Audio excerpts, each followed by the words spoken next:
જોઈ શકો છો અત્યારે આપણે કોયલા વજીર પહોંચી ગયા છીએ. જોઈ બાકી ચાનો તો મને ખબર જ નહોતો. અત્યારે મિત્રો અહીંયા આપણે અપ્રોક્સિમેટલી હવે નજીક જ છીએ અને હાથી પથ્થરે પહોંચ્યા છીએ. આ બીજી ટૂંક છે.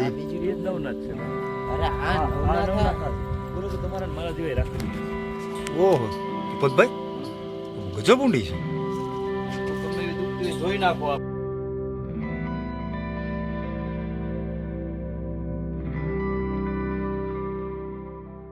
મિત્રો આ અમારું જુનાગઢ છે, અમારું રૂડું ને રળિયામણું નગર.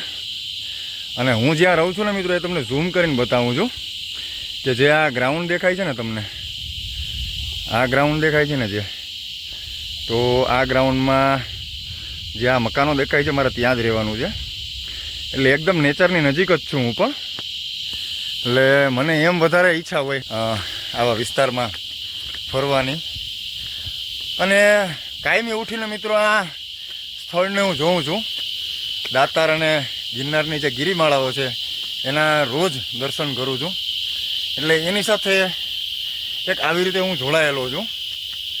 કારણ કે તમે જૂનાગઢમાં કે કોઈ આવી જગ્યાએ રહેતા હોય કે જ્યાં તમને આવી જગ્યાઓ કે આવી જે ગિરિમાળાઓ છે અથવા કાંઈ પણ આવી જે આધ્યાત્મિક જગ્યાઓ છે તો એમની સાથે એક અટેચમેન્ટ થઈ જાય છે. તો એ જ કારણ છે મિત્રો મારામાં જે આધ્યાત્મિકતા આવી છે એનું. મિત્રો તમે એક નોટિસ કર્યું આ પગથિયામાં? હું તો જોતો આવું છું જેટલા પણ આ પગથિયા છે ને એ આ જે પથ્થરો છે એને કોતરીને બનાવ્યા છે. અને મિત્રો ખરેખર એક રસપ્રદ બાબત એ છે કે તમે આ પગથિયા જોશો ને તો એક પણ દોરાનો કે ઇંચનો ફેરફાર નથી, બધા સીધા પગથિયા છે. તો જે તે સમયે બનાવવાવાળા કારીગરો હોય ને એણે પોતાની કેટલી મહેનત અને કેટલી લગનથી કામ કર્યું હોય છે આ કામ કરવામાં, એ તમે કલ્પના કરો ખાલી. હવે મિત્રો જેમ જેમ ચડતા જાય છીએ તેમ તેમ શ્વાસે ચડતો જાય છે, કારણ કે હવે તડકો થઈ ગયો છે માથે. અને તડકામાં પછી હવે ચડવું ને એ કપરું છે, હવે અઘરું છે એમ. તો અહીં એક મંદિર આવેલું છે, જો દર્શન કરવા હોય તો અચૂકથી મુલાકાત લેજો એમની. આપણી પાસે સમય ઓછો છે એટલે તમને બતાવતા જ અહીંયા છીએ ખાલી. મિત્રો 7:30 વાગ્યાના અમે ચાલ્યા હતા, અપ્રોક્સિમેટલી અત્યારે 10:30 વાગ્યા છે. તો મિત્રો આપ જોઈ શકો છો અત્યારે આપણે કોયલા વજીર પહોંચી ગયા છીએ. એપ્રોક્સિમેટલી 1750 પગથિયા ચડ્યા છીએ. અને મિત્રો કોયલા વજીરની વાત આવે એટલે મિત્રો આમની સાથે તો ઘણા એવા રહસ્યો અને તથ્યો સત્યો જોડાયેલા છે કે એમની જેટલી વાત કરીએ ને એટલી ઓછી પડે. અને અહીંયા તમે જોઈ શકો છો કોયલા વજીરની જે દરગાહ છે, એક સમયમાં એવું કહેવાય છે મિત્રો કે 9 નાથ જે થઈ ગયા આપણે અહીંયા, તો એમાંના એક નાથ એક કોયલા વજીર પણ છે. એટલે આની પાછળના જે ઇતિહાસો છે મિત્રો એ કંફોસવા બેસીએ ને તો એમાંથી ઘણું જાણવા મળે એવું છે. પણ એ વાત આપણે પછી ક્યારેક કરીશું. અત્યારે તો શું છે કે હજી આપણે દાતાર જવાનું છે એટલે આપણે આ જગ્યાનું ખાલી એક્સપ્લોરેશન કરી અને પછી આપણે આગળ વધવાનું છે. તો અહીંયા કોયલા વજીર છે તો આપણે એમના દર્શન કરી ત્યારબાદ આપણો આગળનો સફર આગળ વધારીએ. તો અત્યારે અહીંયા જે કોયલા વજીરની જગ્યા છે આપ જોઈ શકો છો. કોયલા વજીર દાદા તરીકે એમનું નામ છે. અને અહીંયા છે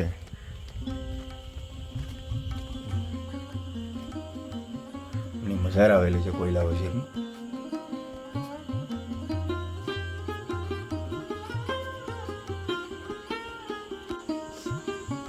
મિત્રો કોયલા વજીર દાદાની એક્ઝેક્ટ બાજુમાં અહીંયા 1, 2 અને 3 મજાર આવેલી છે. મિત્રો કોયલા વજીરની બાજુમાં જે અહીંયા 3 મજાર દેખાય છે મારી પાછળ, એ અત્યારે કેની છે અને એની સાથે શું ઇતિહાસ સંકળાયેલો છે એમની પણ આજે અત્યારે વાત કરીશું. આપણે જે અત્યારે બાપા છે અહીંયા એમની સાથે થોડો સત્સંગ કરીશું, જે અહીંયા પણ પાણીનું પરબ ચલાવે છે. અને ખૂબ જ મિત્રો જગ્યા જે જોવો આપ તો અહીંયા આવ્યા પછી એમ માનસિક શાંતિ મળે એવી જગ્યા છે. પાછળનું તમે વાતાવરણ જોઈ શકો છો કે જેમાં બેસવાની વ્યવસ્થા છે અહીંયા પૂરી. અને એક ઘટાદાર બોરસલ્લીનું વૃક્ષ છે આ, કે તમે અત્યારે જોઈ શકો છો કે એમાં ફૂલ ઘાટો છાંયો છે. અત્યારે નીચે બેસો તમે તો ઠંડક એવી અનુભવાય છે. બારોબાર આમ તમે નીકળો તડકો છે, સીડીઓ ચડતા થાક લાગે, તડકો લાગે, ગરમી થાય, પણ અહીંયા આવીને થોડીક વાર તમે બેસો એટલે બધો થાક ઉતરી જાય. તડકો જે તમને લાગતો હોય અત્યારે અહીંયા ઠંડકની જે છાયા છે એનો અનુભવ લેવા જેવો છે. કોયલા વજીર આવતાની સાથે તમે જે સૌપ્રથમ આ મજાર જોવો છો ને એ ઝંડુલી આશા પીરની દરગાહ છે, અને ત્યારબાદ જે સામે દેખાય છે ને આપણે ઓલી બાજુ એ કોયલા વજીરની દરગાહ છે. એટલે આમાં અમુક ઘણા લોકોને શંકા હોય છે કે અહીંયા કોયલા વજીર છે, ઓલી બાજુ કંઈક બીજું છે. નહીં, આ ઝંડુલી આશા પીરની દરગાહ છે, અને ત્યારબાદ પછી આવે છે કોયલા વજીર. અને અહીંયા આપ જોઈ શકો છો કે પાણીનું પરબ છે એ અત્યારે જે બાપા છે એ અવિરતપણે અહીંયા પાણીનું જે સેવા ચાલુ જ રાખે છે. આપ જોઈ શકો છો અત્યારે તમે ગમે ત્યારે આવો, જે અત્યારે આપણે ચિથરિયા પીરે જોયું એવો જ અહીંયા માહોલ છે કે બાપા છે અહીંયા એ એમની સેવા આપતા રહીએ છે, અને પાણીનું પરબ અવિરતપણે ચાલુ જ હોય છે. મિત્રો અહીંયા કોયલા વજીર આવીએ ને એટલે અહીંયા પાણીની સેવા છે, પ્લસ અત્યારે તમે જોઈ શકો છો ચાની પણ સેવા છે. તો આપણા કાનાભાઈ છે એમની ચા ભરી લીધી છે, મારી ચા ભરે છે. તો અત્યારે એનું શૂટિંગ બતાવું તમને. અત્યારે અહીં ચાનો થર્મોસ તમને જોવા મળશે, એમાંથી ચા સ્વેચ્છાએ લઈ લેવાની જેટલી પીવો એટલી, અને બગાડ કર્યા વિના. તો ખૂબ સારી બાબત કહેવાય. મિત્રો તમને આ સ્થળ ઉપર જ્યારે જાઓ છો તો આ જૂનાગઢ જે સૌરાષ્ટ્ર નગરી છે, જે કાઠિયાવાડની નગરી છે, એ પહેલેથી જ મિત્રો આવા માનવ સેવાના જે કામ છે કરે છે, અને એમાં માને છે કે તમે આપો એટલું મળે. ચા જુઓ મિત્રો, ખૂબ સરસ છે.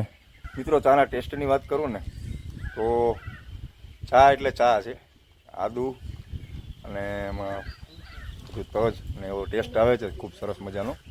તો તમે આ લગભગ આ જે પૈસા દઈને ચા પીવો છો તો એનોય કાંઈ ન આવે એમ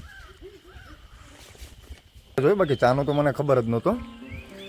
ત્યારે મિત્રો અહીંયા જે રાવત બાપા છે એ એમની જે સેવા અત્યારે આપે છે નિરંતર, જે પાણીના પરબની ફ્રી સેવા છે. મિત્રો અત્યારે જે કોઈ પણ શ્રદ્ધાળુઓ છે જે દાતારે જતા હોય છે એમના માટે જે પાણીનું પરબ છે એ અવિરત સેવામાં ચાલુ જ રાખે છે. અને ખરેખર મિત્રો આ માનવ સેવાના જે પણ કાર્યો કરે છે લોકો, એમની સેવાને બિરદાવવી પણ જરૂરી છે. જે અત્યારે નીચે આપણે કાળુ બાપાને જોયા એવી જ રીતે અત્યારે અહીંયા રાવત બાપા છે, અને અત્યારે અહીં જોઈ શકો છો કે ચા જે રાવત બાપા તમે જ બનાવો છો ને, એમની પણ એક સેવા છે મિત્રો કે ચાના જે લોકો જે ચા પીવે છે અહીંયા, તો અમે ટેસ્ટ જોયો ચાનો જે, તો એ ખૂબ જ સરસ. ટૂંકમાં એવું નથી કે ચા બનાવવા ખાતર બનાવી નાખવાની, પણ જેને ખરેખર પીવડાવી જ છે, જેને સેવા જ કરવી છે મિત્રો, એ લોકો આમાં બાંધછોડ નથી કરતા. 26મી જાન્યુઆરીનો ભૂકંપ આવ્યો હતો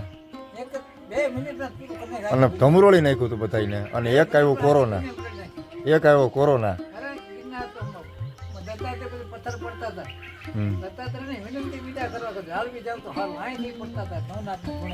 ભૂકંપમાં ને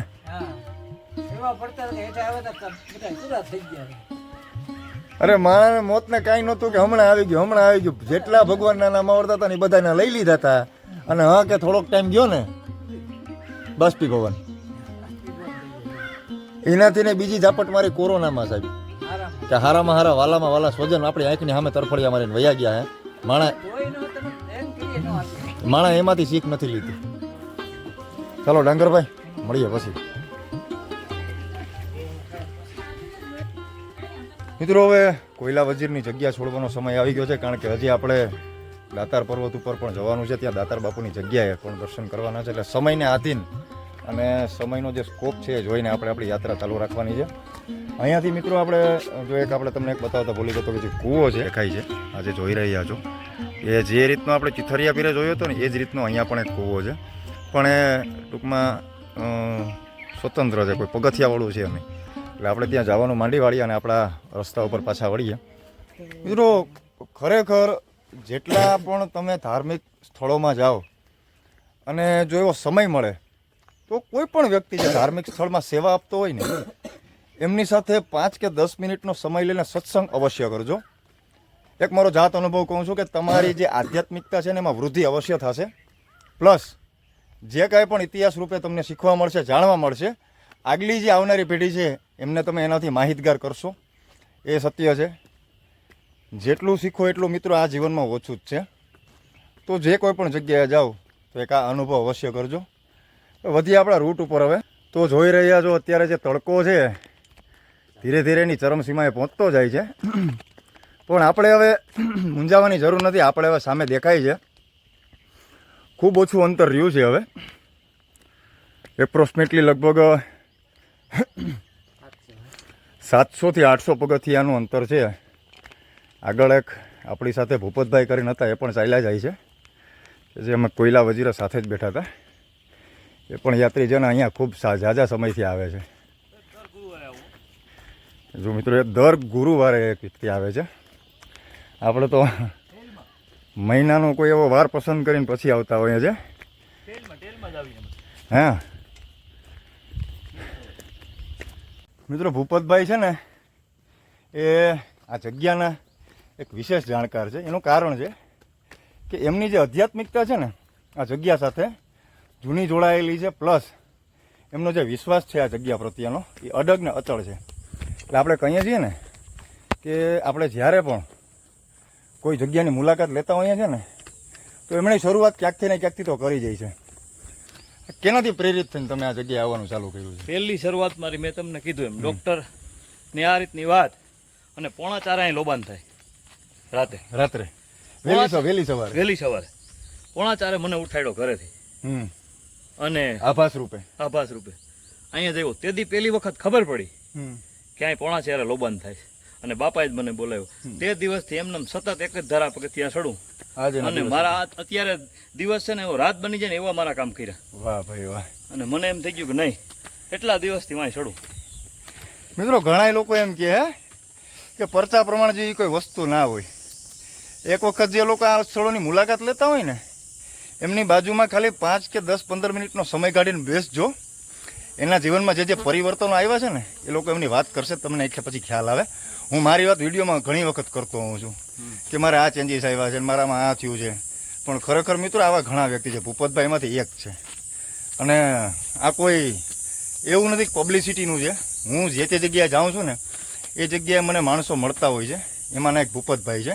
અમારા આંખોની ઓળખાણ છે નહીં, આજથી પછી થઈ ગઈ છે. એ પણ રૂટીનમાં આવે છે. અને ખરેખર ભૂપતભાઈ છે ધન્યવાદને પાત્ર કહેવાય. દર ગુરુવારે મિત્રો આવે છે અને આ ટેલ છે ને હજી ભાંગી નથી એની. એ બાપાની દયા કહેવાય ભાઈ. 100%ની વાત છે ભૂપતભાઈ. જો થામું જોઈ લીધું. બરાબર. તમને ઓટોમેટિક ભાસ થાય કે શું વસ્તુ છે. 100%ની વાત. બાપુની જ્યોત છે ને એ જ બધું છે ભાઈ. એની હારે જોડાવવું પડે મનથી આપણે. અહીં ખરીશો ને તમારું ગમે એ કામ તો જ્યોત દેખાવી જોઈએ સીધી. 100%ની વાત છે. અને આધ્યાત્મિકતા એનું જ નામ છે ને ભૂપતભાઈ, કે મનથી જોડાયા પછી જે એનો આભાસ થાય ને એની મોજ જ ક્યાંક અલગ હોય છે. અલગ સાચી વાત છે 100%. અને એ નિરાળી મોજ છે. અમથા બધા ગિરનારી સંતો મહંતો છે એની મોજમાં જે એની મોજ છે ને એ મોજ જે માનસિક સ્થિતિ છે ને આપણી સાહેબ, અને એની જે શાંતિ છે આ દુનિયાદારીની જે જંજાળ છે એમાંથી અમુક ટાઈમ સુધી શાંતિ આપે છે. સાહેબ ઘણી વાર એવા પ્રયત્ન કરેલ છે ઉપર આવું ને તેમ થાય કે આજ તો ફૂલ ઉતાવળ છે વયું જાઉં. હા, જ્યોતના દર્શન કરીને બેસીને ઘેર નીચે હું છે એ ભૂલી જઈશ. યાદ જ સાંજના 6 થઈ જાય. 6 વાગે ભાગીએ પછી. એમાં તો મારો જાત અનુભવ છે કે સીડી ઉપર ચડવા વાળાનો અનુભવ છે. હું તમને કહું ને સાથી ઠોકે. મારા અમુક જે કામ હોય ને મિત્રો, એટલે નીચેની સાઈડમાં જે મારા કામ પેન્ડિંગ હોય ને મને ખબર છે કે મારે ભાઈ દાતારેથી ફટાફટ 12 વાગે આવતું રહેવાનું છે, પણ એ નીચેના કામ પછી પેન્ડિંગ જ રહી જાય. હા, ત્યાંનો ટાઈમ કેમ જાય ખબર ન પડે. અને એ કામે કોઈ પાછા નિષ્ફળ નથી જતા. બધા પાછા તમે કદાચ આજનું હોય ને તાત્કાલ તો બીજે દી 100% કામ જ થઈ જાય. એ વાત મુદ્દાની છે ભૂપતભાઈની, અને મારો જાત અનુભવ હોય છે. અને તમે એક વખત અહીંયા આવી જાઓ ને પછી તમને નીચેની દુનિયાદારીની કાંઈ લેવા દેવા જ ન હોય, મગજમાંથી જ નીકળી જાય. નીકળી જાય કે નીચે શું હાલે છે. મિત્રો આજે માળી આવે છે ને એમને એક પગે જ ખોટ છે, પણ દાતાર બાપુની અસીમ કૃપા જોવો એમની ઉપર.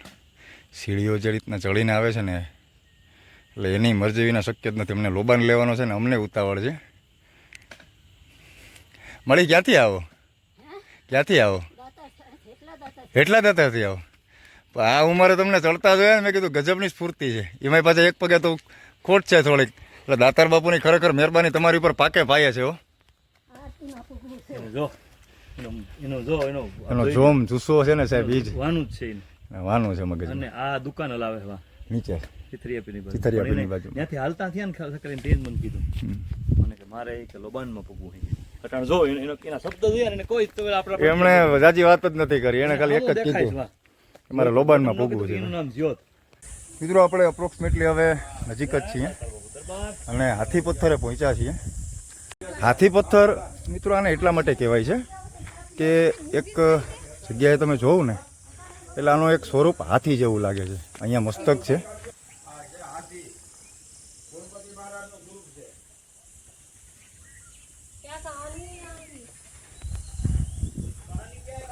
એ પથ્થર જઈ આવ્યા છે ને નગરે પથ્થર જઈ આવ્યો, કાચલિયો વીડો નગારીઓ પથ્થર જઈ આવ્યો. નવનાથ ધુણાજી સુધી કોઈ દી નથી પહોંચ્યો હું. નહીં, હુકમ જ નથી થયો. આ બીજી ટૂંક છે એ જ નવનાથ છે ભાઈ. અરે આ નવનાથ બોલો તો તમારા ને મારા જેવાય રાખી દીધું. અહીંયા અમે ગયા હતા, અહીંયા અમને ધજા હતી, પણ અહીંયા બીજું કઈ.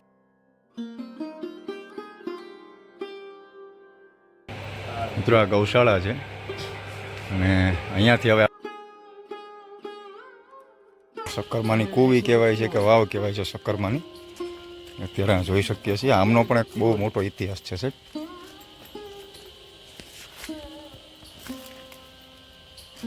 અદભુત છે હો સાહેબ. ઓહો ભૂપતભાઈ, ગજબ ઊંડી છે. આખું ગમે એવી દુખતી હોય ધોઈ નાખો આ પાણી, શ્રદ્ધા હોય એટલે કમ્પ્લીટ. કાસલિયા વેડાની જેમ જ છે. કાચલિયા વેરડાની જેમ હે. પાણી અત્યારે ઓછું છે ને એમાં હાવ તળિયે છે ને અત્યારે તો. મિત્રો આમનો પણ ઇતિહાસ બહુ મોટો છે શક્કરમાનો, કે જે વધારે માહિતી ભૂપતભાઈ પાસે છે, કારણ કે એ અત્યારે આ જગ્યાના જાણકાર છે. શક્કરમાનું જે તે સમય એમ કહેવાય છે, ભૂપતભાઈ માહિતી ઉપર છેલ્લી આપી હતી આપણે થોડીક, કે અહીંયા પોતાની ગાયને લઈને આવ્યા હતા. ગાયની ખરી ન્યા જ છે કે અરે અહીંયા આગળ છે ને, પોતાની ગાયને લઈને આવ્યા હતા. અને ત્યારે એ સમયમાં મહિલાઓને આવવાનો સાહેબ અધિકાર નહોતો, અને એમના માટે એક જગ્યા આ છે એ અનિચ્છી હતી. એટલે એના પછી જે દાતાર બાપુ છે એમની કૃપા દ્રષ્ટિ થઈ અને એમને પછી પરવાનગી આપી. પણ ત્યારબાદ જે આ અંદર છે ને જે પાસે ઉપર બનાવી લીધી હોટલ. આ જ છે જા. હા મિત્રો આ જોઈ શકો છો કે ગાય માતાની જે ખરી છે, આપણે જે ગાયનો પગ હોય છે, ઊભું રહેવું પડ્યું હતું. આ કાયદેસરનો ખરીનું જ નિશાન છે. આપ જોઈ શકો છો કે અહીંયા આ ઇતિહાસના પરચા પ્રમાણ છે સાહેબ.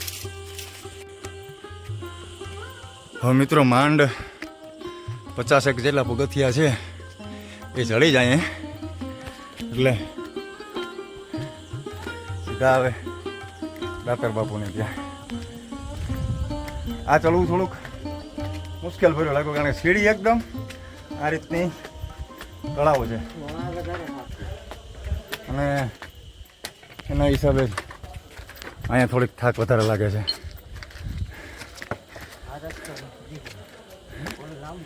અમને એક સથવારો મળી ગયો ભૂપતભાઈનો સાહેબ, બહુ મજા આવી.